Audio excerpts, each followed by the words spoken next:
गांव की जब लीलाएं पूरी हो गईं, असुर मर गए, तब कंस ने जो यज्ञ किया, एक मेला लगाया और उस बहाने से कृष्ण बलराम को बुलाने के लिए अक्रूर जी को भेजा कि जाओ लेकर के आओ। इधर अक्रूर जी महाराज जब चले हैं तो खुश भी हैं और दुखी भी हैं। खुश तो इसलिए है कि जिन चरणन के पादुकन भरत रहे मन लाए, तिन कहूं आज बिलोक यहूं इन नैनन अवजाए। और दुखी इसलिए है कि कंस के षड्यंत्र को वो समझ रहे हैं, इसलिए रथ लेके जा रहे हैं और मन ही मन में सोच रहे हैं कि मैंने ऐसा कौन सा पुण्य किया होगा। किम मया चरितम भद्रम किम तप्तम परमम तपः।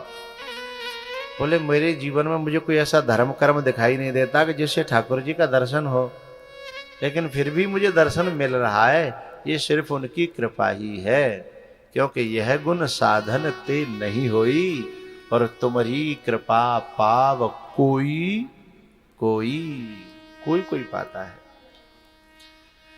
इसलिए वो बार बार सोचते हैं किम मया चरितम भद्रम किम तप्तम परमम तपः। मैंने तो कोई तप नहीं किया, मेरा कोई अच्छा चरित्र भी नहीं है। राजनीति में रह करके कौन अच्छा चरित्र कर सकता है, बड़ा मुश्किल है। इधर जब अक्रूर जी उधर से चले तो इधर ठाकुर जी आज जब गैया चराने के लिए सखाओं के साथ गए, तो आज ठाकुर जी का हाल ऐसा ही था जैसे मई में जो पांडाल लगी है, इस पांडाल के श्रोताओं का जो 7 दिन से कथा सुन रहे हैं, उनका 7 दिन से जो कथा सुनते सुनते जो आज जो मन थोड़ा सा उदास है, ऐसा ही वहां भगवान का मन भी उदास है। क्यों है? उन्हें पता लग गया कि ये सखाओं के साथ खेलना कूदना गैया चराना आज तक का ही है। आज के बाद ये गैया चराना, ये खेलना कूदना, लेकिन सखाओं को नहीं पता। एक आए को बोले चल लाला खेलेंगे। जब मन में उदासी हो तो खेल कहीं अच्छा लगता है। भगवान की आंखें भर आई, बोले सखाओ एक बात बताओ, कबू हम तुम अलग है गए? तो एक सखा हाथ धर के मुंह पे भगवान के पे बोलो, ए लाला ऐसी बात क्यों करता है?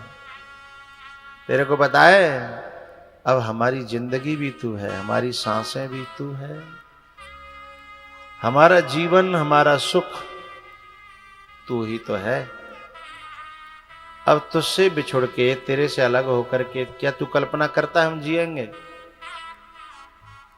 सांसें तो धौंकनी की भी चलती हैं, लेकिन क्या वो जिंदा थोड़ी है? ऐसे ही अब तू ऐसी बात करेगा? बोले ऐसी कोई बात है क्या? भगवान टाल गए, बोले नहीं नहीं। अब सोचो जिनको ऐसा सुनना भी स्वीकार न हो और वो अलग होने का उनकी तैयारी हो रही हो। बछड़े गैया सब जो है लौट के जब वृंदावन में प्रवेश कर रहे थे, तो गोपियां रोज जो है तैयार बैठी रहती दर्शन करने के लिए। जो जहां जहां से दर्शन कर पाता था वो वहां अपनी पोजीशन पे तैयार रहते थे। कोई छत पे, कोई द्वार पे, कोई खिड़की में। युवती भुवन झरोकन लागी, देखें राम रूप अनुरागी। अभी जब हम आते हैं ना, तो जहां से निकलते हैं वहीं से कोई कहीं पोजीशन लेके खड़ा होता है। कार्यकर्ता अपनी बस वो साइकिल मोटरसाइकिल स्टैंड पे, बच्चे प्रसाद वाले वहां, जहां यहां तक आते हैं वहां अपने अपनी पोजीशन पे खड़े रहते हैं, जहां जिसका दाव लग जाता है। अब वो जो गोपी जो जहां जहां खड़ी थी, उनको देख करके रोज भगवान मुस्कुरा जाते थे, जिससे उनकी पूरे दिन की थकान उतर जाती थी। जब वो मुस्कुरा जाते थे तो थकान उतर जाती, लेकिन आज भगवान को हंसी नहीं आ रही थी। जैसे कोई बेटी है और भाई पता हो कि मेरी सवेरे विदा होनी है, अब वो जहां भी देखती है तो हंसी नहीं आती, उसे सिर्फ रोना आता है कि जे घर मेरो आज तक को है, जी मेरो कमरा आज तक को है, जी मेरी चाची ताई मेरे पापा मेरी मम्मी मेरे आज तक के हैं, इनका अधिकार कल से मेरे ऊपर नहीं रहेगा। फिर वहां के लोग जो कहेंगे वो मुझे करना है, ये चाहेंगे भी तो जरूरी नहीं है बुला पाएंगे। ये मेरी गली, ये मेरो गांव, ये मेरो गिरारो, ये मेरो घर, वो सबको देख करके रोना आता है उसे। सखियां भी आती हैं, उन्हें देख करके रोना आता है कि ये मेरी सखी अब सब अपने अपने जन कहाँ कहाँ चली जाएंगी, जन्मती एक गांव में एक घर में और फैलती जाने कहाँ कहाँ है, और फिर दोबारा मिलन के लिए कोई पता नहीं होता, विधाता के हाथ में है। ये सोच करके जैसे वो बच्ची को हंसी नहीं आती, यद्यपि लोग उसके साथ मजाक करते हैं, लेकिन उसका दर्द वही जानती है, हैं? ऐसे ही भगवान को इस देख करके हंसी नहीं आ रही। क्यों नहीं हंसी आ रही? उन्हें पता है कि मुझे सब छोड़ के जाना है। ये गोपियों को नहीं पता कि कल मैं मिलूंगा नहीं, इसलिए ये तो बड़े खुशी हैं, लेकिन भगवान को तो पता है ना।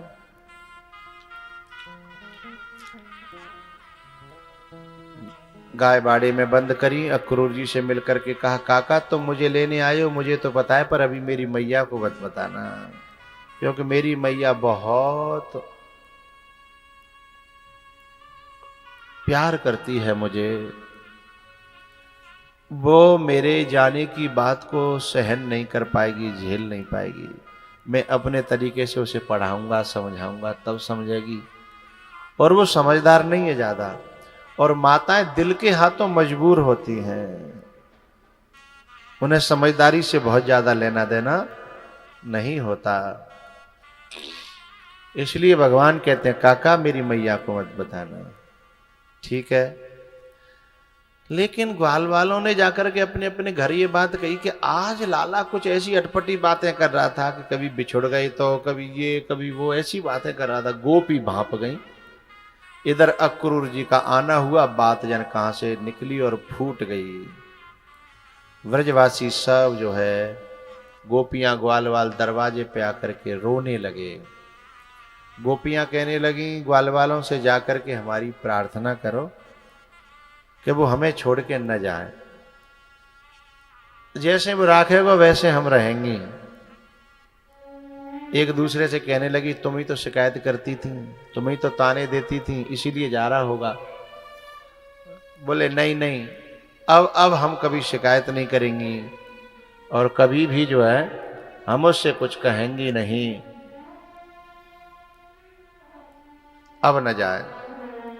ग्वालवाल जब भगवान के कमरे में गए तो लिपट करके भगवान सभी सखाओं से रो पड़े।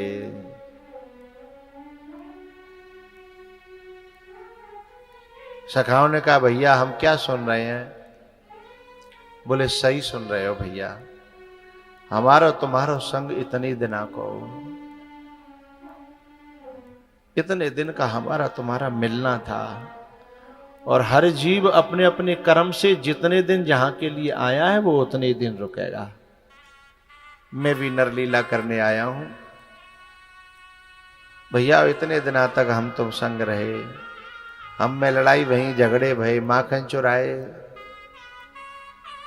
सखा तो रो पड़े, गिर पड़े। बोले पता ही नहीं था, सोचा भी नहीं था ऐसा, तो ये अचानक से ऐसी बात कैसे कर रहा है। इतने में क्या हुआ, मैया की नींद खुली सवेरे रात में ही, और देखा दरवाजे पे भीड़ लगी है। अरे बाबरियो का जा बेचारी का जो पता ही ना, ये तो भोरी बाबरी है, जा सब बाबरी बना रहे हैं। बोली का बातरी क्यों रो रही हो, कहा है वो रात में? तब एक गोपी ने कहा, अरी भोरी बाबरी यशोदा,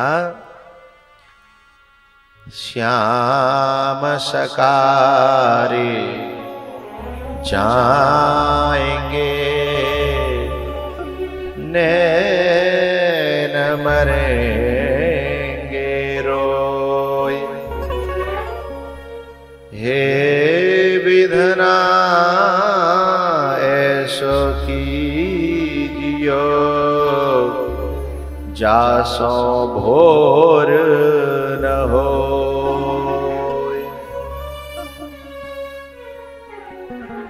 मेरो लाला सकारे जाएगो? अरे क्यों जाएगो? कूले जाएगो? अक्रूर आए हैं। अब तो यशोदा के पैरों तले से जमीन निकल गई। सीधी दौड़ी दौड़ी पहले लाला से तो पूछूं ये है क्या, और लाला के पास जब गई, लाला ने जैसे ही देखा कि माँ आई है, उसने माथा टेक करके आंसुओं से माँ के चरण धो दिए। मैया ने उठा के देखा कि आंसू, वो समझ गई। बोली, लाला मैं जो सुन रही हूं वो सही है क्या? तेरे मुंह से सुनना चाहती हूं। तब भगवान कहते हैं, मां कर मन सो मिलिबो भयो, कर मही तो बिछुड़ा,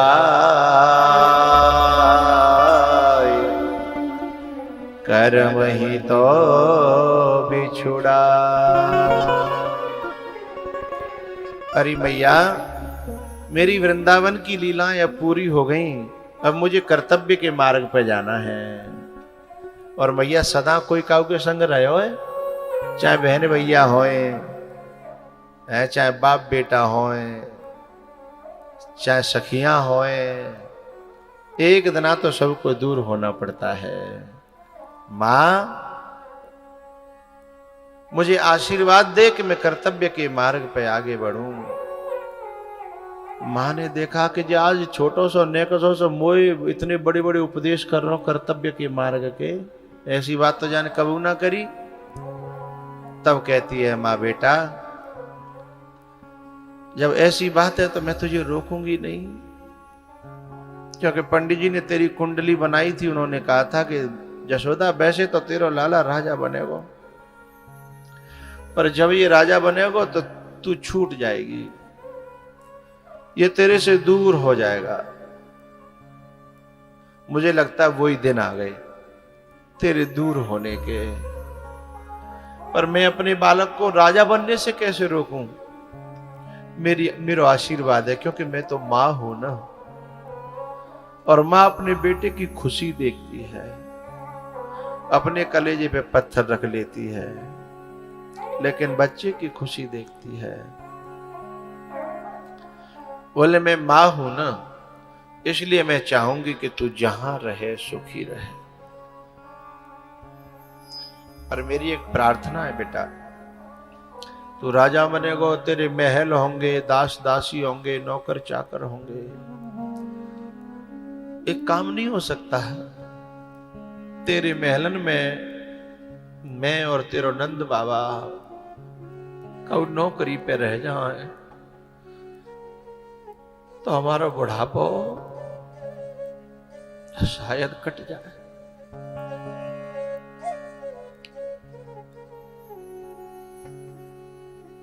नहीं, हमारा बुढ़ापा कटेगा नहीं,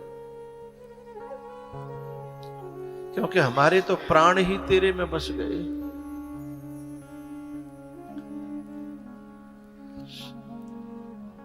हम सुबह शाम बस तेरे दर्शन करेंगे दूर से, और हमारा पूरा दिन जो है कट जाएगा।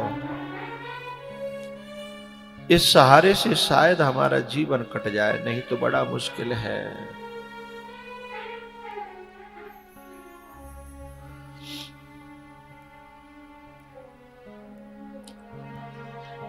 भगवान ने मां को गले से लगाया और कहा, मां ऐसी बात मत कर, दास और दासी बनने की, मैं चाहे कितना बड़ा राजा है जाऊं, महाराजा है जाऊं, पर मैं तेरा तो बेटा हूं, और तेरो ही बेटा रहूंगो। ऐसी बात मत कर मां।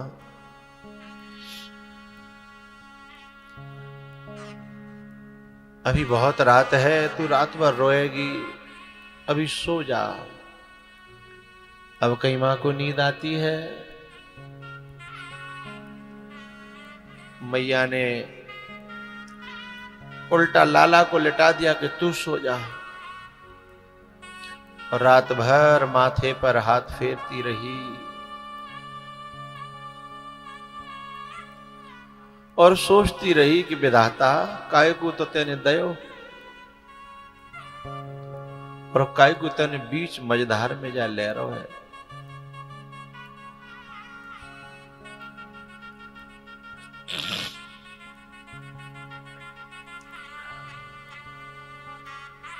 सुबह हुई, लाला को तैयार कर रही है महा,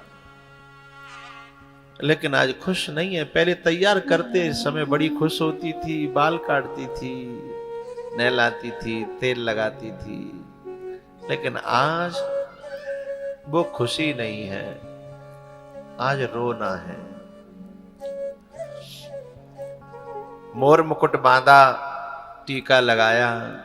चलते समय माताएं दही खिलाती हैं कि दही खा के जा, अच्छा सगुन है। दही खिलाई।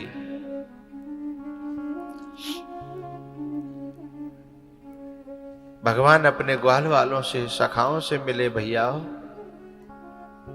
क्षमा करना।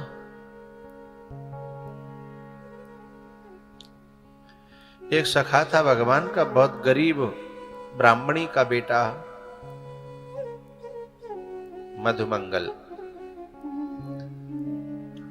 वो भगवान के बल पे चांजा घर में घुस जातो और चांजो कछु खातो, कहतो भगवान को सखाऊं मैं।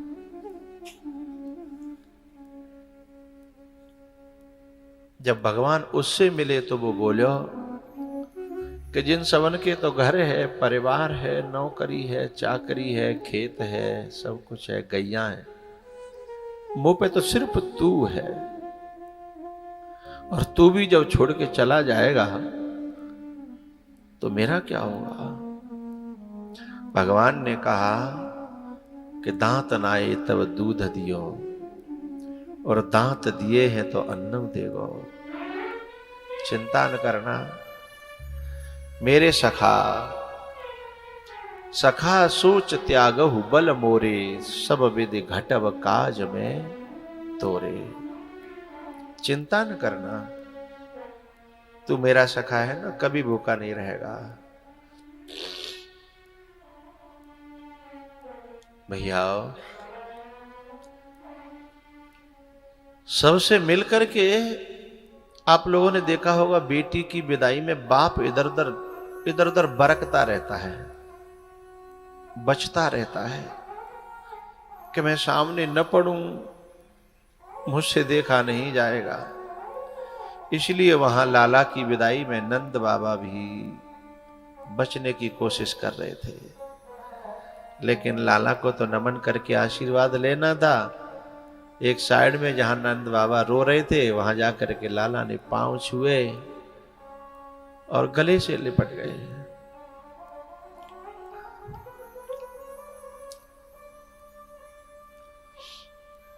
नंद बाबा ने भगवान से कहा, बेटा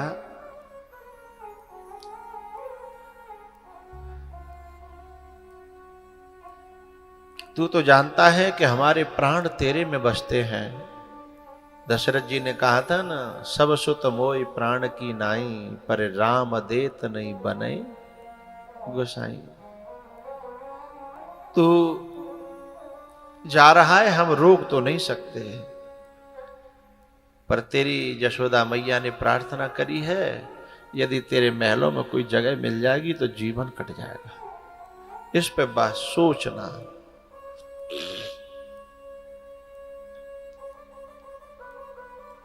मिलकर के भगवान रथ में बैठे हैं। थोड़ी दूर चले, गोपियां लेटी हुई थी रोकने के लिए, उन्हें समझाया। इधर पीछे इतने में यशोदा बेहोश हो गई। फिर लौट करके यशोदा को समझाने लगे, मैया आंखें खोल। और मैया ने जब आंखें खोली, आंसुओं की धार दोनों आंखों से बह पड़ी। मैया कहती है, बेटा मैं तो रोकूंगी नहीं, तू जा, मेरा आशीर्वाद तेरे संग है। पर एक बात और मुझे कहनी है। क्या? बोले, बेटा मेरे मन में एक परेशानी है, दुख है, मेरा दर्द है, वह कम करके जा। कहा? बोले, एक दिन तैने मेरी मटकी फोड़ दी थी, और वह नेक सी बात पे मैंने तू पकड़ के हैं और पूरे दिन बांध के रखो, और तेरे ऊपर पेड़ गिर गए, वादना तू मुश्किल ते बचो। वादना की जो गलती है ना, मोई बार बार कचोटती है कि मैंने अपनो बेटा बांध्यो, भूखो राख्यो, बापे पेड़ गिर गए। यदि तुझे कह जाए ना कि मैया मैंने क्षमा करी, तो मुझे संतोष आ जाएगा। ये भारत की माताओं का स्वभाव है। वो बेटा को यूं ही नहीं मारती अपने, जब बहुत नाक तक झुक जाएंगी, बहुत परेशानी हो जाएगी, नहीं तो झेलती रहती हैं। और जिस दिन पिटाई कर भी देती है ना अपने बच्चे की, तो बच्चा तो देखना थोड़ी देर बाद गली में खेलता हुआ मिलेगा, लेकिन जे पूरे दिन रोएगी, और कम से कम 10-20 जगह कहेगी, आज मैंने बहुत मारे हो, आज मान तो नहीं हो, वो पीट न पर हो, और पकड़ लेगी भाई, फिर दिखावी देख पीठ पे कैसे जाके नील पर गए हैं। क्योंकि पीटने के बाद जितना दर्द उस बालक को नहीं होता, उससे कई गुना दर्द उस मां को होता है। इसलिए मां कह रही है कि तू यूं कह जा कि मैंने क्षमा कर दी। भगवान बोले, अरे मैया कैसी बात करती है तू,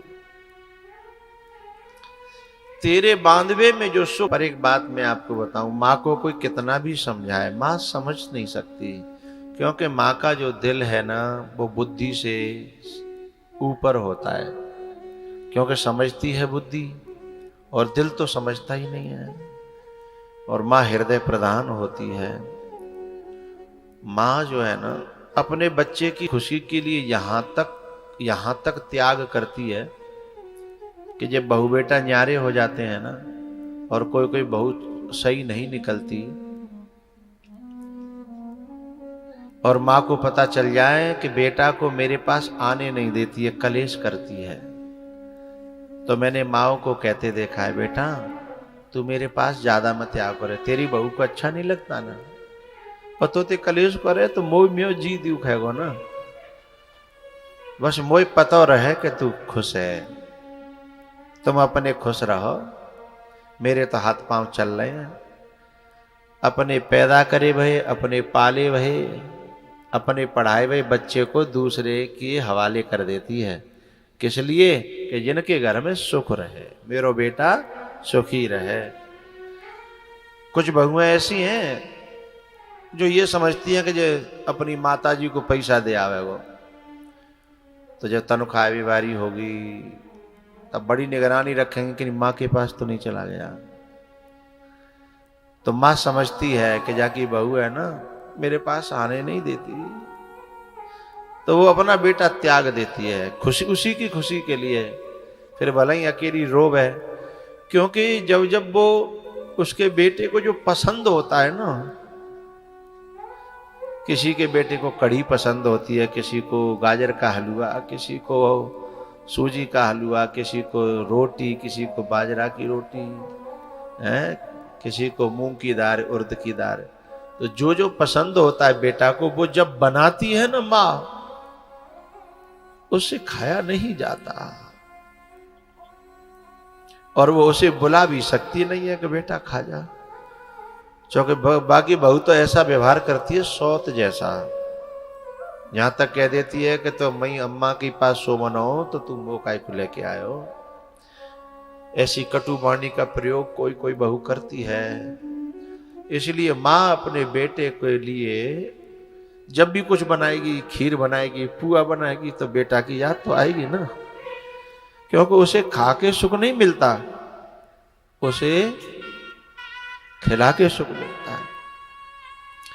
जब वो बनाती है तो सोचती है, आज वो होता है ना तो बहुत खुश होता है, मैंने खीर बनाई है, मैंने पुआ बनाया है, मैंने कचौड़ी बनाई है, मैंने आलू के भरेमा पराठे बनाए हैं। आज वो बहुत खाता होता तो,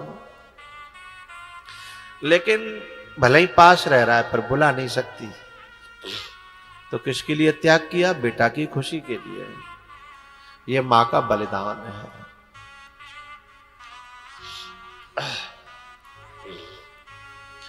कितना निर्मल और पावन है मां बेटे का नाता। 9 मास गर्भ में धरती उस मां को शीश झुकाता। ये बेटा कोई मां से रूठे, मां 100 बार मनाए। यदि मां बेटे से रूठे, उसे कौन मनाए। उन बहुओं से मेरी प्रार्थना है, तुम किसी का खेत छीनना है तो छीन लेना, किसी का कुछ और छीनना है तो छीन लेना, वैसे तो ठीक नहीं है, लेकिन किसी मां से उसका बेटा मत छीनना। क्योंकि बेटा जब किसी का छीनता है ना, तो वो मां मरती नहीं है, सारे कर्म होते हैं। इसलिए किसी मां से उसका बेटा छीनना नहीं, क्योंकि आगे हमें भी मां बनना है और हमारा भी बेटे का ब्याह होना है। इसलिए कुछ बहुएं आती हैं, सबसे पहले 1-2 साल हुई बात करेंगी न्यारे की, अलग की, और मां से बेटे को दूर कर देती हैं वो बहुएं। उन बहुओं से मेरी प्रार्थना है, बेटे को छीनना कलेजे को चीरना होता है, और उस मां के कलेजे को चीरती हैं वो, जाने कितने दिना जाने कितने नारियल चढ़ाए हैं भगवान पे कि मेरे बेटा की बहू आ जाए, मेरे घर एक बहू आ जाए। हैं, कितनी पूजा करी है, कितने मंदिर गई है, और फिर उसी मां के कलेजे पे कोई चाकू चलाए, चीर दे उस कलेजे को। परमात्मा कभी क्षमा नहीं करता। मां का दिल ना दुखा,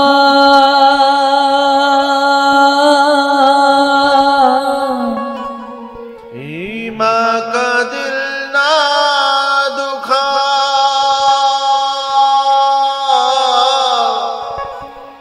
ये प्रभु की अमानत है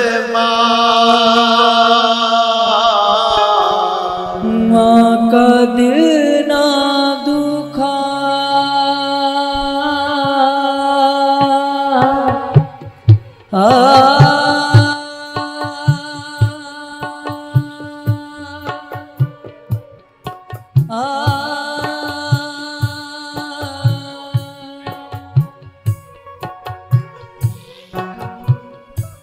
मां का दिल ना दुखा, मां का दिल ना दुखा, ये प्रभु की अमानत है मां का दिल ना दुखा।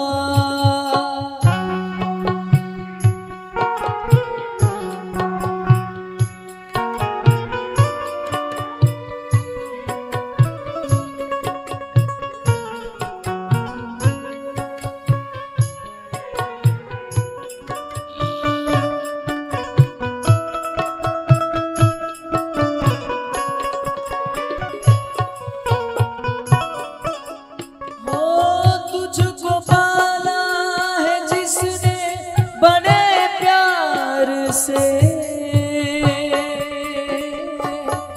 तेरा दामन भरा उसने किरदार से।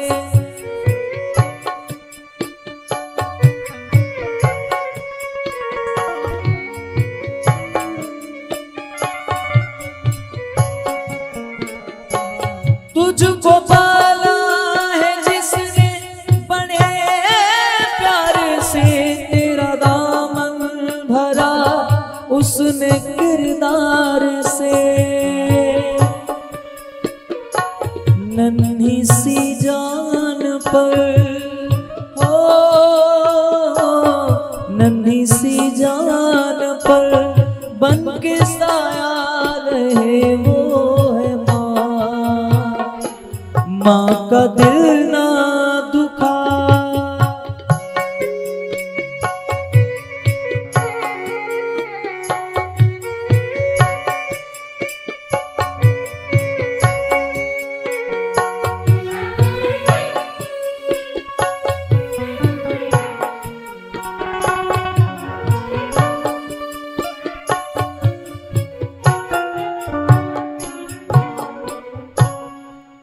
माँ का दिल ना दुखा, ये प्रभु की अमानत है माँ। माँ का दिल ना दुखा।